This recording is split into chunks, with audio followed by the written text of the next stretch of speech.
Okay, so welcome to a special edition of What Do You Know About a Mortgage with our special guest, Gerome Sapp. I wanted to do an extended cut version of this because we're going to bring him back for a second time. Don't worry. We got a lot more to cover with him. But wanted to do a special content on this one called Debunking Myths, right?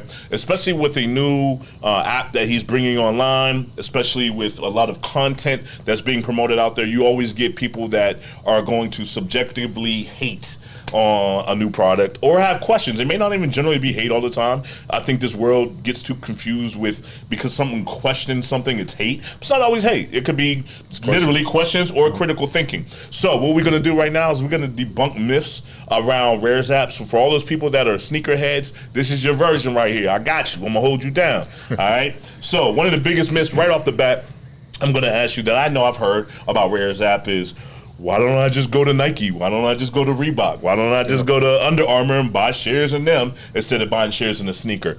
Please set that straight for us. Okay.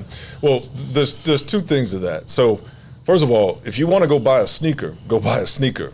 I still buy sneakers to add to my collection. For sure. But the type of sneakers we offer at Rares, either the average person probably couldn't afford. Some of you may be able to, but we're talking about $300,000, $1 million sneakers. So that is prohibitive to a lot of people. So it's not even a question of can you go buy it, it's can you afford it? And if you can, that's what's up. But most people can't afford it. So we're providing access to the people who can't otherwise afford it to own a piece of a sneaker for the appreciation aspect, for the financial gain aspect. We're not advocating don't ever go buy sneakers because that's ridiculous, right? We're just saying here's another way to have access to sneakers to gain from the appreciation aspect of it financially. So in terms of why don't you just go invest in Nike or these things, hey, you can do that as well, man. I'm not saying you can't, but in terms of industries and appreciation from industries, for example, the Jordan brand, it's appreciated 98% of the time, whereas the stock market has a historical 10% appreciation rate. So if it's outperforming that by 80%. Exactly. So you can go invest in Nike or these other brands, but it's still within the framework of a stock market. So, you do the math. So we're not saying this is taking the place of anything. This is a complement to everything else. This is a complement to your portfolio. This is a way to invest in what you know. And here's a new way to do that. I don't care where you are, who you are. You have a certain familiarity with sneakers, right? If you bought a pair, we all have from a childhood. So this is just now saying, hey, sneakers are now a new asset class, and we've created a way to invest in it so you can leverage the appreciation of the industry. And let's be clear. I want to be very clear with everybody. This is the company and the man who bought the $1.8 million Kanye West Yeezys, the Air Max version from Sotheby's, which is an auction house in New York, which is, they auction off all of the big stuff, basically, to put it that way. So this is not, what he's kind of saying is, and I agree totally 100%. If you still see the Gatorade Jordans come out, go buy those. Exactly. That's what you want. Yeah, rock those. Put it up in your closet. If you never want to wear them and you want to own that actual shoe. We're talking about rare, rare sneakers. And that's the distinguishing factor between buying a tennis shoe, investing in a company, and buying something, a piece of art. So for an example, yes, could you go buy, let's think of a publishing clearinghouse that owns artwork and books and so on and so forth. Yeah, you could actually go invest in that company, but that don't get you a Basquiat, that doesn't get you a Picasso, that doesn't get you a Warhol. A Warhol. So these are identifiable rare objects for our culture. Let's be real, we built this culture and we made it popular, and now it's an investment opportunity for you to buy shares at a low price. Yeah, so that you just hit it on the head. Our tagline is invest in the culture. The communities and cultures that, as you just mentioned, made the sneaker industry what it is from a value proposition, from a popularity standpoint, were left out by the sneaker industry somewhere along the way. They stole that, for the most part, and left the communities and cultures out. We're just offering a chance to have access to it now, an opportunity to invest in it for as little as $15 a share. You can get back in it and participate in the back end value of the appreciation of these sneakers.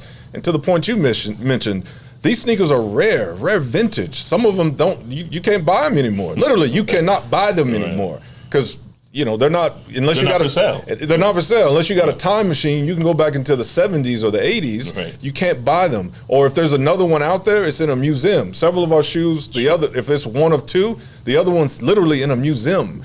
Or sitting in Nike's vault right now. So these are truly rare vintage assets that you can now invest in that we believe will appreciate over time, some quicker than others, and you can take advantage of that appreciation and realize a delta. And delta basically means you make money off of it, or potentially make money off of it. Yep. And I would also like to ask you, but not even ask you, I'm just going to make a statement, I guess, by more or less saying that, this isn't for everybody, and it's okay. Yeah. It's okay for you not to have money to invest in it if you don't feel comfortable investing in it. Absolutely. But for those who do, educate yourself. And that's what this segment I really want to highlight is let's strip away the view of what it is. Strip away it's a rare, it's a shoe.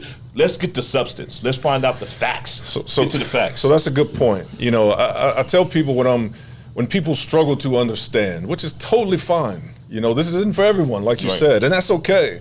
But if you change your vantage point of how you're looking at it, most people look at it as a tennis shoe, which is okay, but look at it as a piece of artwork. Facts. And then the way you look at the value and the appreciation of that value could potentially change. You wouldn't go into the Louvre in Paris and question the value of the Mona Lisa because it's hanging on the wall in a museum, and you look at it as a piece of artwork. Sneakers are the new Warhols, and no disrespect to Warhol, but sneakers are the new asset class that are appreciating like artwork did, and artwork still is. If you don't believe that, go to your girl's closet right now. She got more J's than you, or she's close. She got some Air Maxes. She got the cool shoes. I remember, let's be real, 1995, 96, if a chick had on some Air Forces or some J's, she was special. And let's take away the basketball hoopers. Let's take away the chicks that hoop. Like, we're not talking about the hooper. We're talking about a regular baddie you see. And she got them J's on. She got the Air Maxes on. She got some 95. Yo, that was special. 95 was a special year. Now, let's fast forward to now. All cultures, all identities of gender reveals that they have cool sneakers on their feet. And it doesn't have to be designer no more. Actually, designer is almost kind of played. It's cool to have the Louis and the YSLs and all that, but you get more props for the J's, the rare J's or the rare this and the first. So think about what you actually put on your feet and then think with your business mind. But also, and foresee it. Also, you're talking about business mind. Let's get down to the nuts and bolts. What creates value? Scarcity. Right? Scarcity. Right. In real estate, scarcity is what creates value in a particular market, community. Now let's get to the sneaker industry. Nike did a great job and is continuously doing a great job, and so is the Yeezy brand and all these companies of creating scarcity. Understanding that if they limit the supply of a particular asset or sneaker, the demand will go up. Yeezy's great at doing that. Exactly. He's great at so doing when that. you have an excess of demand over supply, that creates scarcity, which creates value in an industry. Same with real estate. Same with the sneaker industry. So you have all the components to add value to it. People just are overlooking the fact that they're sneakers, but it's still creating scarcity, which created value for particular sneakers, which created this market, and we just were the first ones to capitalize off of it. I wish we could get to a point where the culture would stop questioning when it comes from one of us. Yeah. And if it comes from something outside, they're a lot more willing to accept it. Yeah. They don't walk in Gucci and be like, yo, let me get a discount on those, or yo, what's the value? What do you mean the value is $725 for them sneakers? They pay it. But when the culture comes out, then it's questionable, right? Yeah. And I don't, like we said, we're here to debunk, myths. We're okay with questions, debunk myths. One more thing, let me ask you: where do you see the future of sneaker revolution going post-pandemic? Now that we're back out into the world, now that things are opening back up, do you see conventions getting bigger, almost like a Comic-Con, but for shoes? Do you see, what do you kind of foresee in that space? Great question, Jeff. I see it blowing up. And one, to answer your question, yes, I see these sneaker cons, sneaker conventions getting huge. But I think the reason why they're going to get bigger is YouTube stars, social media celebrities. They're boxing now. Who would ever thought that would happen? So imagine one of them coming out with a pair of, limited edition J's on that are a special edition to him in this boxing match. Could you imagine the amount of value that's created in the industry around that particular sneaker? So I think that was real. Yeah, You just broke that down. I think that's where the value will come up. Really identifying and doing sneaker collabs with these social media celebrities and these YouTube stars. I mean, it's already happening in some aspects. I mean, obviously athletes will still be athletes, right? They're still going to get collabs, celebrities, artists, rappers. They're still going to get their collabs. But these YouTube stars, they're going to be the next wave of driving value to the sneaker industry, at least in my opinion. Shout out Travis Scott and what he's been able to do. Oh, Shout out Virgil Abloh. Yep. Virgil, big supporter, man. I love everything you're doing, brother. Kim Jones over at Dior. Shout out to Kim Jones. And then obviously the OG at Gucci, Dapper Dan, can't forget. These are the people that are segueing the culture with fashion and mixing it with urban.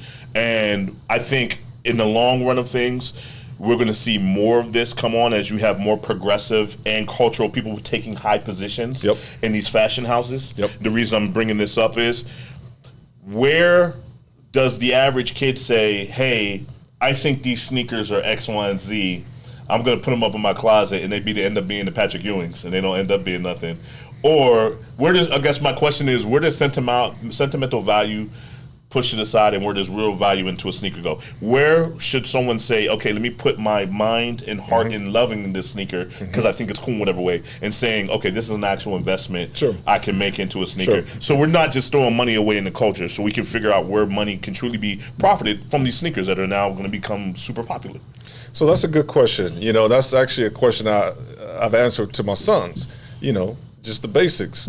What if I just like the shoe? Can I buy it? Of course, buy the shoe. Like, buy what you want. Like, but in terms of if you want to buy it as an investment, all you have to do is look to the principles that make things scarce, right? You do that in every other industry, right? We mentioned real estate. We mentioned coin collection, baseball card collection. What makes something scarce? It's more demand. The rarity of it. The rarity of it, right? So if you look at a sneaker, how many did they produce? That's the number one. That's the number one thing. Right. Okay, is it a collab with somebody, right?